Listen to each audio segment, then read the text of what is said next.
Subscribe कीजिए homeopathic Kalu channel को और बेल आइकॉन को दबाइए लेटेस्ट होम्योपैथिक वीडियो सबसे पहले देखने के लिए। बिस्मिल्लाहिर्रहमानिर्रहीम। मेरा नाम होम्योपैथिक डॉक्टर गुलाम शबीर हुसैन। आज मैं आपके लिए जो वीडियो लेके आ रहा हूँ इसमें औरतों की बच्चेदानी में रसौलियाँ। औरतों की बच्चेदानी में रसौली ये दो तरह की होती है। नंबर 1 पे फाइब्राइड और नंबर 2 सिस्टिक। आज मैं आपको जिस रसौली के बारे में बताऊंगा वो है फाइब्राइड।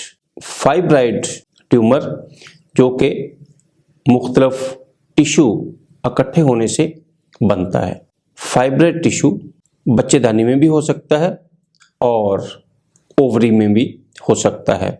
इसकी अलामात में बच्चेदानी में सोजश हो जाती है, माहवारी का दर्द बहुत ज़्यादा हो जाता है, माहवारी का खून बहुत ज़्यादा आना शुरू हो जाता है और मुसलसल आता रहता है, जिसकी वजह से बच्चेदानी बहुत बाज़ का ढीली हो जाती है, यानी रहम कमज़ोर हो जाता है और नीचे को ऐसे लगता है जैसे बाहर निकल आ जाएगा।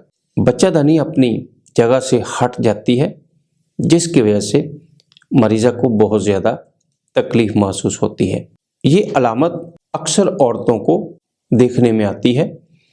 होम्योपैथिक में इसका बहुत अच्छा इलाज है। होम्योपैथिक में 3 ऐसी मेडिसिन जो कि बहुत ही अहम मेडिसिन है उसके बारे में आपको बताऊंगा।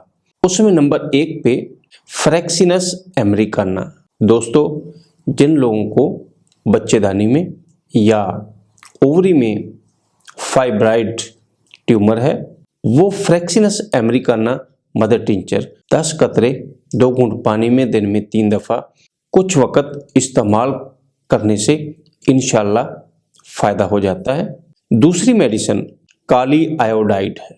काली आयोडाइड 200 में रोज़ाना 1 दफ़ा 5 कतरे 2 घूंट पानी में कुछ देर इस्तेमाल करने से बहुत ज़्यादा फ़ायदा होता है। बायोकेमिक में कल्केरिया फ्लोर 6X में 4 टैबलेट दिन में 4 दफ़ा लेने से इंशाल्लाह बहुत ज़्यादा फ़ायदा होता है।